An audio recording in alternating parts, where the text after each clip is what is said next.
22 જુલાઈ 2026 વાર છે આજે બુધવાર। આજના વિડીયોની અંદર ગુજરાતની અંદર વરસાદી માહોલ જોવા મળવાનો છે। બીજો હું તેની સંપૂર્ણ માહિતી આજના વિડીયોની અંદર મેળવશું। સાથે ભારતના અલગ અલગ વિસ્તારોની અંદર અલગ અલગ જગ્યાએ અત્યારે સિસ્ટમો જોવા મળી રહી છે અને આ સિસ્ટમો આગામી દિવસોની અંદર ગુજરાત તરફ આવશે તો ગુજરાતમાં અતિ ભારે વરસાદનો બીજો રાઉન્ડ શરૂ થાય તેવી હાલ તો સંભાવનાઓ જણાઈ રહી છે। તેની સંપૂર્ણ માહિતી આજના વિડીયોની અંદર મેળવશું। તે પહેલાં દરેક મિત્રોને ખાસ નંબર વિનંતી કે ચેનલ ઉપર જે મિત્રો નવા આવ્યા હોય તો ચેનલ ખાસ સબસ્ક્રાઈબ કરી દેજો અને વિડીયો પસંદ આવે તો વિડીયોને લાઇક કરી દેજો।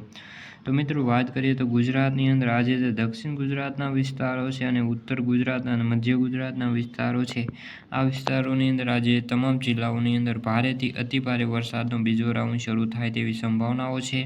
કચ્છની અંદર સામાન્ય ઝાપટા જોવા મળવાના છે કારણ કે આગામી સમયમાં જે દક્ષિણ ગુજરાત અને ઉત્તર ગુજરાતમાં જે સિસ્ટમોનો દોર જોવા મળી રહ્યો છે આ સિસ્ટમો સક્રિય થઈ છે જે આગામી સમયમાં ગુજરાત તરફ આવતી જોવા મળી રહી છે। તમે જોઈ શકો છો ખાસ આ સિસ્ટમ છે 22 તારીખથી લઈને જે 23 તારીખ 24 તારીખ સુધી આ સિસ્ટમો ગુજરાત તરફ રહેવાની છે અને ખાસ કરીને જે સાબરકાંઠા બનાસકાંઠા જે દાહોદ છે અમદાવાદ છે ગાંધીનગર છે આ બધા વિસ્તારોની અંદર રેડ એલર્ટ સાથે અતિભારે વરસાદ પડવાની શક્યતાઓ છે। તેમજ દક્ષિણ ગુજરાતના સુરત વલસાડ તાપી નવસારી ડાંગ આ વિસ્તારોની અંદર પણ અતિભારે વરસાદ ખાબકવાની હાલ તો સંભાવનાઓ છે।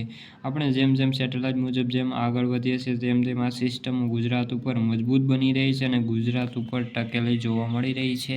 તેના કારણે આગામી દિવસોની અંદર ગુજરાતની અંદર અતિભારે વરસાદ પડવાની હાલ તો શક્યતાઓ જણાઈ રહી છે।